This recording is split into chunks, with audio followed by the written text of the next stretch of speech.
right, so let's talk about how I I trained for a Hyrox single men's pro.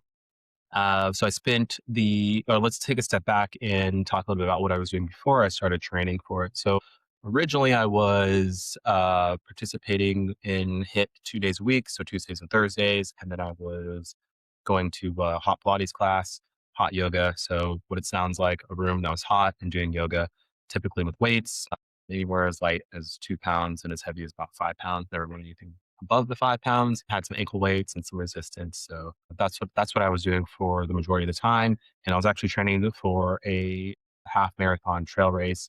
And then I learned about High Rocks. I'd say probably in October I learned about it, and then started really training for it late November, December. And what that meant was I first was determining and experimenting on whether or not I could actually go to more than one HIIT class in a week.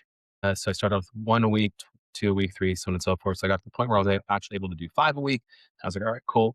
So I started going to HIIT 5 days a week. So an hour a day, 5 hours a week of HIIT. And then I started training for High Rocks and learning a little bit more about some of the requirements and the different stations like wall balls or rowing, which I'd already been doing a lot of that in the class. And in that class, there's also a running segment that's about 7 minutes. And if I pushed it, I would get to about a mile eight. But typically, we're looking at like a mile five, something along those lines. And the weights the highest I probably went was like 35 pounds doing different movements. So not a lot of heavy weight, but high reps and lots of stations, but not like high rock stations. So yeah, I spent a lot of time doing that. And then when I started incorporating the high rocks, I would go to the HIIT class first, so already an hour, and then I would go do some high rocks training for anywhere from like 20 to 30 minutes. That consisted of doing some wall balls, 10, 20 at a time. There was a point where I was actually starting with 30 pounds, then going down to 25 pounds, and then going down to 20 pounds and doing like 10 to 20 reps per. So I'd get to roughly like 90 to 100, but then taking a break. Wasn't really doing any compromise running. Was running, but like I mentioned, I was doing the HIIT class and I would do some running outside in the gym, but wasn't a ton of running. The highest weight I had for my kettlebell farm work here was 32 kilogram. Oh, actually 50 pounds. I think I'm not, yeah, 50 pounds, do the conversion.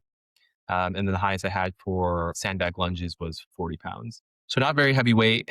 And like I've mentioned on previous videos, don't have a rope to pull. So that was out of the question in terms of the sled pull. And then the actual sled push, the bar doesn't go that high and the weight that I was using was pretty low. So I was only using the 45 pounds and maybe loading up maybe three or four of them, but not nearly to the weight that I needed to be training on. So that's basically in a nutshell. It's doing HIIT classes 5 days a week, then some functional kind of high rocks training afterwards for like 20 to 30 minutes. And that was it. And I thought, hey, I'm ready. I can do this. But that's pretty much how I was doing the training.